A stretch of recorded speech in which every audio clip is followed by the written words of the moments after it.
Hello and welcome. This is a special May the 4th battle report of the X-Wing Miniatures game. I've actually been playing X-Wing for a really long time, but haven't done many battle reports because it's generally PvP, and it wouldn't be courteous to take all these photos during a running game, especially during a tournament.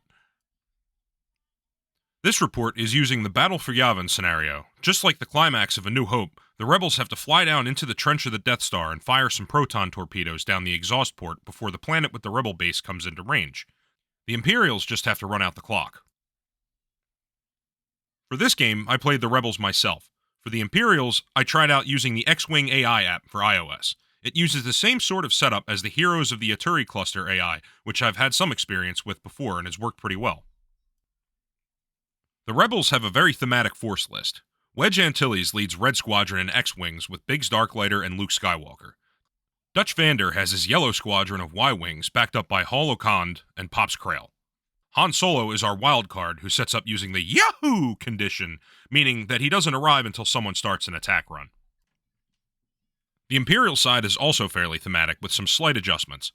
Darth Vader and his wingmen Backstabber and Mauler Mathel lead the assault. The elite TIE LN pilot Dark Curse provides some support with some more junior wingmates, Wampa, and 2 Academy pilots.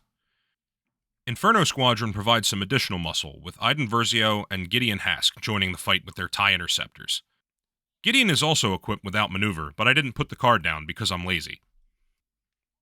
The Imperials set up in 3 smaller groups: Dark Curse and Wampa, Inferno Squadron, and the pair of Academy pilots. Darth Vader and his entourage will arrive later using the I have you now scenario rule. The Rebels form up in their 2 squadrons. Han will join the party later. With the board all set, it's time to fly. May the Force be with you. Turn 1 begins. Dials are down and we're ready to go.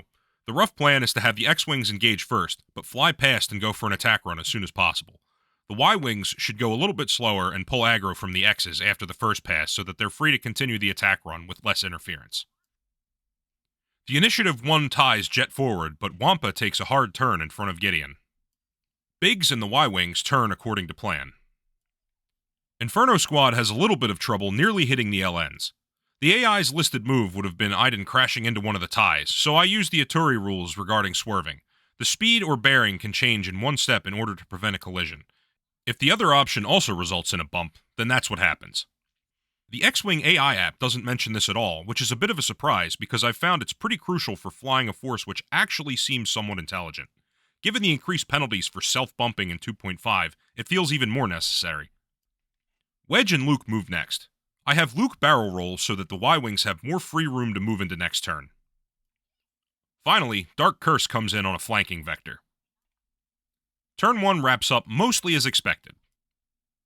Time for turn 2. Dials are down and the plan is holding steady, though I realize that the Ys need to turn instead of going straight because they have to move before the X's do. I've also now fixed the trench tokens. Some of them were flipped upside down, which was bugging me. The Academy pilots blast forward, but Wampa hangs back to avoid getting in the way of more senior officers again. Biggs banks in and is danger close to those ties. The Ys turn in but are too far away to use their advanced proton torpedoes. Regardless, Dutch takes a target lock because he can pass it along. Inferno Squadron also comes tearing in. Biggs is in for a bumpy ride. Wedge and Luke follow up and both take target locks on Gideon. Since they're Initiative 5, they might be able to take him down before he can fire at Biggs. Finally, Dark Curse pulls in from the side, waiting in the wings. He takes a shot at Wedge since Biggs is out of arc, but one hit is evaded. Luke takes a range 2 shot at Gideon and gets 3 hits after spending his target lock and 2 force. Gideon gets 3 natural evades and doesn't even need to spend his focus token to escape unscathed. Even though the chances of getting a full-on initiative kill are fairly low, Wedge fires his proton torpedoes anyways. 2 hits and a crit, and Gideon evades 1. I realize now that Yavin Wedge's ability isn't supposed to trigger on secondary attacks, so that was a slight goof-up. Either way, 1 normal damage goes in, and the crit is a damaged engine. Of course, Gideon has Iden nearby, and she uses her ability to prevent the crit damage from going through. Overall, it's been pretty lucky for Gideon to go through that and escape with only 1 normal damage. Iden fires at Biggs, but he naturally evades her 2 hits. Gideon's shot hits hard, and Biggs' evade dice blank out. He loses both shields and catches a fuel leak as well. All three of the Y-Wings fire at the TIE closest to Biggs to at least strip off its focus token. The final one makes it happen, but no damage goes through. The Empire's getting real lucky with these evade dice. Biggs tries to shoot the TIE and maybe get a lucky kill before it can fire, but his 2 hits are also evaded. The TIE fires back, but since that focus token was spent on defense, it only ends up with 1 hit, which Biggs evades. The last TIE to go takes a shot at Pops, and pops off one of his shields. Round 2 ends, and the first engagement seems to have gone slightly more on the Imperial side. Gideon has lost 1 hull, and the Rebels have taken 4 damage. Turn 3, and the real scrum begins. I decided to deviate from the plan a little bit. Biggs and Wedge are set to pull off to the left and try to take down Dark Curse, since I'm not sure where Inferno Squad will end up. Luke is going to go for the trench run, and the Ys are going to hold to the original plan. I have you now, exclaims Vader as he and his wingmen swoop in. The Academy pilots turn in and can't avoid bumping. The one that hits their wingman even takes a weapons failure crit for their trouble. Hopefully that's the end of that damn Imperial luck. Wampa continues to take it slowly. The Y-Wings turn away and rotate their turret arcs to face the battle. Gideon pulls a very close Segnor loop to pull in right behind Wedge. Iden tries the same, but bumps into Biggs. Biggs takes a weapon disable token to regenerate a shield. Unfortunately, he also bumps into Dark Curse, so he doesn't get to repair his fuel leak. Luke also bumps, which puts him unfortunately far away from the trench. Vader's wingmen move up, but he takes it easy and locks Luke. Dark Curse 4Ks around. Vader's long bomb shot into Luke strips a shield off. Dark Curse rolls 2 natural hits, and Wedge evades neither of them, losing all of his shields in 1 attack. Wedge tries to return the favor, but can't spend his focus when attacking due to Dark Curse's pilot ability, so the single hit is easily evaded. Luke takes a range 1 shot of opportunity against Iden, but only succeeds in knocking off her shield. The Y-Wing squadron lets loose a barrage from their turrets. With all 3 attacks, they manage to get the final 2 damage into the Academy pilot. Gideon's attack strips Luke's other shield, although I realized that without maneuver that Luke should have had 1 fewer defense die. Iden's unmodified shot only gets 1 hit, which Luke evades. Backstabber knocks 2 more damage into Biggs, and Mauler gets a fuel leak on Luke. The surviving Academy pilot actually gets 3 points of damage onto Wedge. Wampa tries to hit Luke, but can't connect. Turn 3 ends, and things are getting rough for the Rebels. All of the X-Wings are taking a beating, and Luke didn't make it to the trench this turn. Turn 4 begins, and it's time to turn things around. Dials set, and now the X-Wings are set to turn in against the elite TIEs. Luke is still going for the trench, but he's stressed, so I don't know if he's going to make it with a blue maneuver. So one of the Y-Wings is going to try for it as well. The low initiative TIEs activate, one joining the fray and the other moving out to re-engage. The Y-Wings turn in as well and target Wampa. Pops is over the line, so if Luke doesn't make it to the trench, he can make the run. It's a bump fest for Inferno Squadron. Gideon hits Luke and stresses for a focus. Iden hits Gideon and takes damage for it. The X-Wings turn in. As expected, Luke doesn't quite make it to the trench with a blue maneuver. Vader's wingmen turn in to engage the X-Wings. Dark Curse heads out after Luke. Vader does as well. He tries to boost with afterburners, but it doesn't quite fit, so he has to hang back. Vader's long-range shot gets a hit and a crit through on Luke. With the fuel leak from earlier, that crit does an extra point of damage, and Luke is down. The Force was strong with that one, says Vader. but not strong enough. Wedge fires at Backstabber and actually gets some good damage into him. Backstabber returns the favor, though, and shoots Wedge down. Mauler tries for Biggs, but his 2 hits are evaded. Hall fires at Wampa, but gets nothing through. Dutch fires his advanced proton torpedoes and atomizes him. Gideon fires at Dutch and knocks a shield off. Outmaneuver doesn't trigger in this case.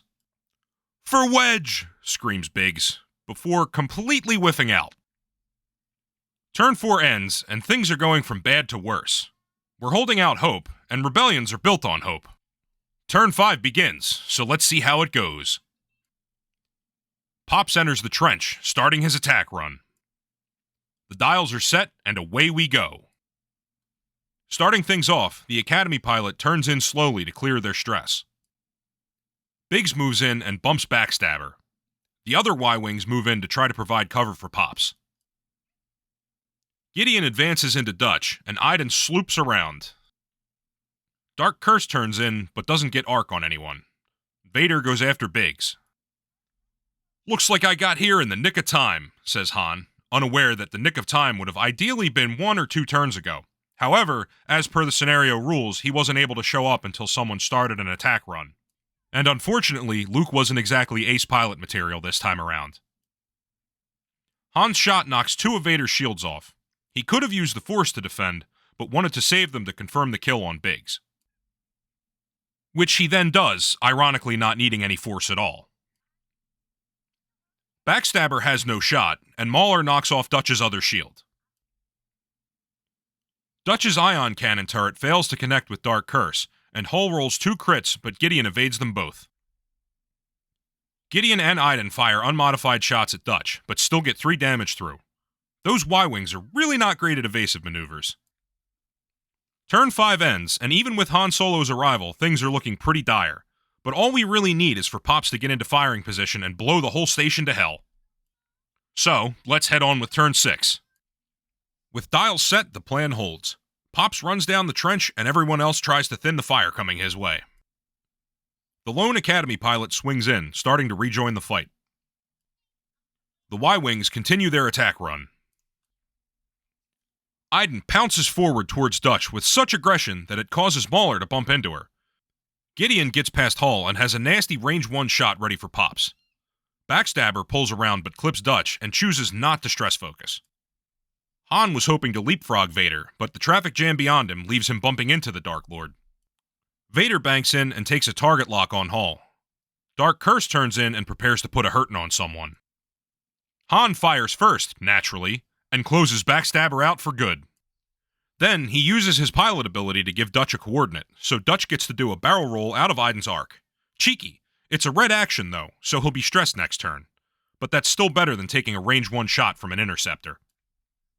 He does still catch a shot from Mauler. That was unavoidable. It gives him a stun pilot crit, which is the best outcome since there are no obstacles in this scenario anyways.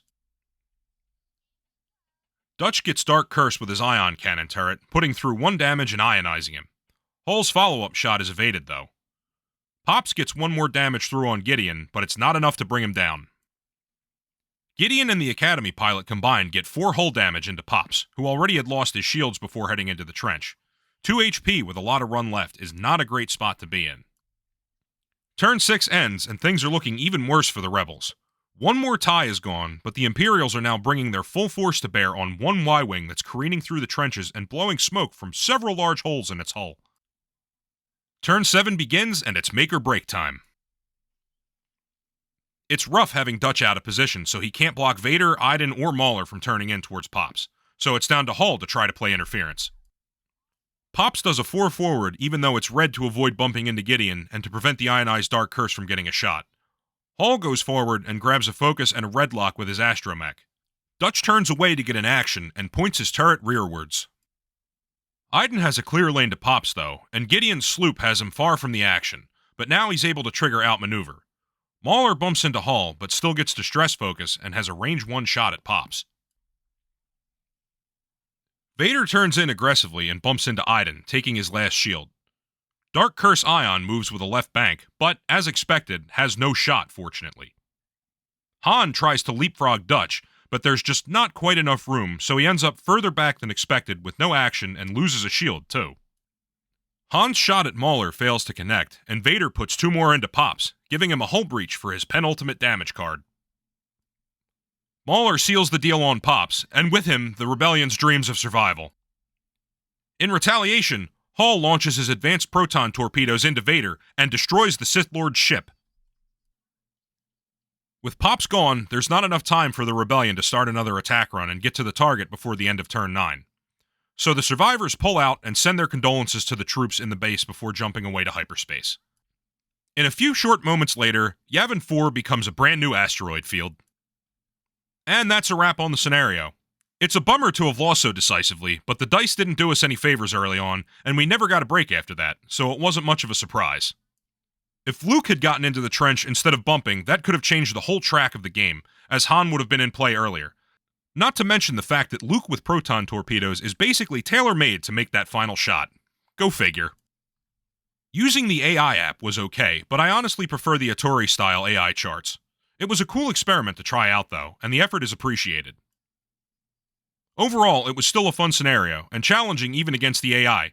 I'd definitely like to try it again, especially with some weirder but legal forces. If you'd like to see more X-Wing battle reports, let me know, and I'll see what I can come up with. That's it for now. May the Force be with you.